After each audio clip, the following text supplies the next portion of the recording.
মনে করেন যে এরকম ভাবেই ধরেন আপনি একটা উপন্যাস পড়বেন, সেই উপন্যাসের ১ম এবং শেষ ধরেন ১ম এ পড়তে, পড়তে ২-১ পৃষ্ঠা পড়ার পরে যদি আপনি মনে করেন যে না ধুরো আমি এত কাহিনী না পড়ে আমি শেষের ১ পৃষ্ঠা পড়ে আমি পুরা কাহিনী বুঝে যাবো।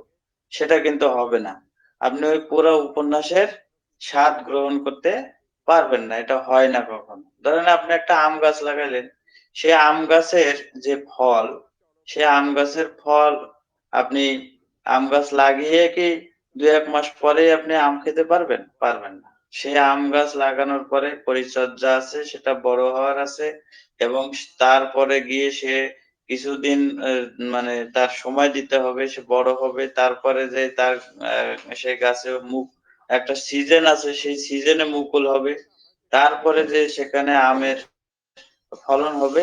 সেই আম আবার সে আমটা ফলন হইলেই যে আপনি খাইতে পারবেন সেটা হবে না। সেটা কাঁচা আম খেতে পারবেন। বাট পাকা আম খেতে পারবেন না। সে আম পাকা বা পরিপক্ক হওয়া পর্যন্ত আমাদেরকে সময় দিতে হবে। তারপরে যেয়ে আপনি আম খেতে পারবেন। এখন আমাদের মনে করেন যে গাছে আম ধরছে কিন্তু এখনো পাকে নাই।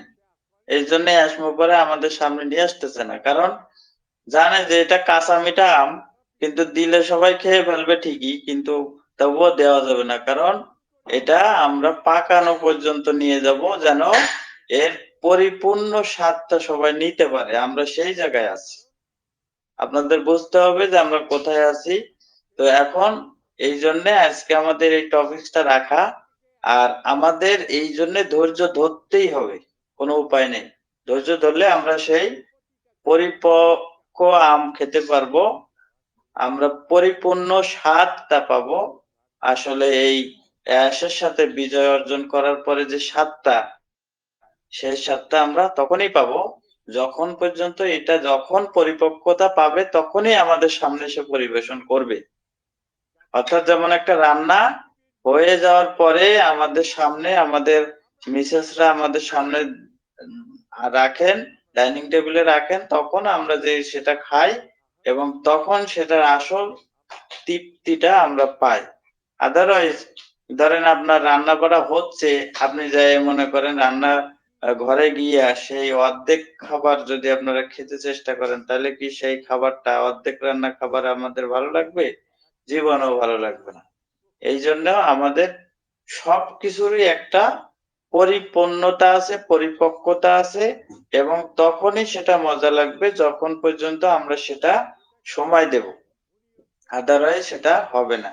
ধরেন এখন মনে করেন আমাদের মানুষ, ধরেন মানুষের ধরেন বিয়ের বয়স হলো না। ঠিক আছে? একটা মেয়ের বা একটা ছেলের বিয়ের বয়স হলো না। এখন আপনি তাদেরকে বিয়ে দিলেন। সে এখন বিয়ে দিলে লাভ হবে কি? তারা যে বিয়ের স্বাদটা সেই স্বাদটা তারা পাবে না। আসল স্বাদটা তারা পাবে না। ঠিক আছে?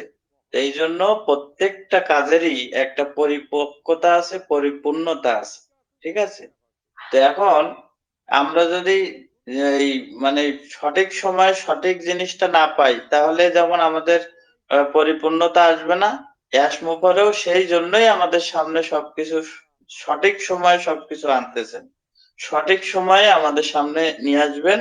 সঠিক সময়ে নিয়ে আসলে পরে আমরা সেটার স্বাদ সঠিক সময়ে পাবো এবং আমরা সেটা মানুষের সামনে বুক ফুলায়ে বলতে পারবো। আমরা সবাইকে দাওয়াত করতে পারবো। সবাইকে তখন আমরা মিলেমিশে একাকার হয়ে যাবো। আসলে তখন আমাদের মুখে যে হাসিটা আসবে সেটা ওই অশ্রু ঝরার হাসিটা আমাদের মধ্যে আসবে এবং তখন যে ভালোবাসাটা, ভালো লাগাটা কাজ করবে সেটা মানে হৃদয় থেকে ভালো লাগাটা কাজ করবে। আদারওয়াইজ আমরা বলবো, "আরে আল্লাহ রে! এতদিন ওয়েট করার পরে এইটা আসলো।" এরকম জানি না হয়। এইরকম একটা জিনিস পাইলাম, যে জিনিসটা কিনা আমরা এটা তো আমি নিজেও বানাতে পারি। ঠিক আছে? অনেকে বলেও বসেন অনেক সময়।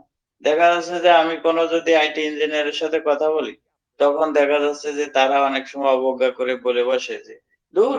এটা তো আমার জন্যে ৩ দিন লাগে না। ৩ ঘন্টার মধ্যে আমি এরকম সফটওয়্যার বানায় দিতে পারি।" ঠিক আছে? এরকম কথা অনেকে বলেন। এইজন্য যে আমরা মানে দেখেছি, আমরা যে দেখি নাই তা না। আমরা তো অন প্যাসিভে দেখেছি ২০২৩ সালে দেখেছি, এর আগে দেখেছি যে আমাদের কোম্পানি কি বানাইতে পারে, কি ঘটনা ঘটাইতে পারে, ঠিক আছে? পুরা দুবাই জুড়ে সরকার থেকে শুরু করে মানে একদম প্রান্তিক লেভেল পর্যন্ত মানুষ জানে যে হোয়াট ইজ অনপ্যাসিভ। এখনো পর্যন্ত দুবাই থেকে যারা ফিরে আসে তাদের কাছে জিজ্ঞেস করি যে অনপ্যাসিভ নামের কোনো মেট্রো স্টেশন আছে আপনাদের? তো ওই কোম্পানিতে আমি কাজ করি। তখন উনি তো চোখ তখন কপালে উঠায় ফেলে যে কি বলেন আপনি? আমি বললাম জি ইয়েস দিস ইজ অনপ্যাসিভ, আমি এই কোম্পানিতে কাজ করি।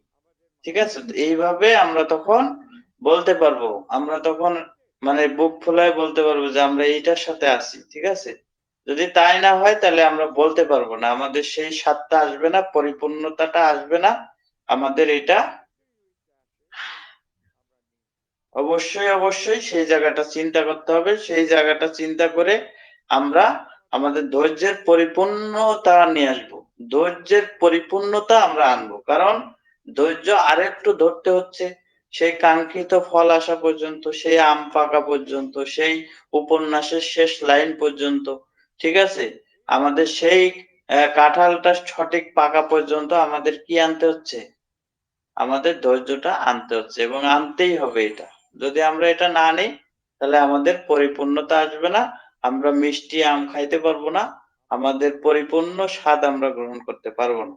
দিস ইজ কল ধৈর্যের পরীক্ষা। আর আমি আমার জীবনে আমি দেখেছি যে আমি একটা কোম্পানিতে ৬ বছর ওয়েট করে সেই কোম্পানিটা আসছিল বাংলাদেশে। এখনো পর্যন্ত ব্যবসা করতেছে নীরবে এবং খুব ভালো ব্যবসা করতেছে। কিন্তু আমি যখন করোনা এসে গেল তখন আমি ওই কোম্পানি থেকে এই অনপেসিভ পেয়ে গেলাম। অর্থাৎ সেই কোম্পানির চাইতে বেটার কিছু পেয়ে গেলাম। পাওয়ার পরে আমি দেখলাম যে ওই কোম্পানিতে ৬টা বছর এক নাগাড়ে কাজ করার কারণে বাংলাদেশের এমন কোনো লোক নাই যে আমারে চিনত না। ঠিক আছে? এটা আমার একটা পরিচিতি লাভ হয়েছিল। এবং সেটা ওই ধৈর্য ধরার কারণেই হয়েছিল। ঠিক আছে? এখন এইখান থেকে যখন এই কোম্পানিতে আমি আসলাম, এখানেও আমরা ৭টা বছর গেছে। এই ৭টা বছরেও দেখেন আমরা ধৈর্য ধরে আছি বলে সারা বাংলাদেশের মানুষ যারা নেটওয়ার্কিং বোঝে, যারা এই মার্কেটিং কোম্পানির সাথে জড়িত, সবাই আমাকে চিনে বা আমরা যারা আছি আমাদেরকে এভাবে করে চিনে। তো আমাদের অনপ্রেসিভিয়ানসদের ধৈর্যের পরীক্ষার কারণে সবাই আমাদেরকে স্যালুট করে। তো এই জায়গাটা আমাদের তৈরি হয়েছে। এটা হয়। এটা এভাবে এমনি হয় না। এই ধৈর্য ধরছি বলে হইছে। তো এখন এটার ফল যখন আমরা পাইতে শুরু করব তখন দেখবেন যে এটার রেজাল্ট কিভাবে আসে। এটার রেজাল্ট আসবে তখন তড়িৎ গতিতে।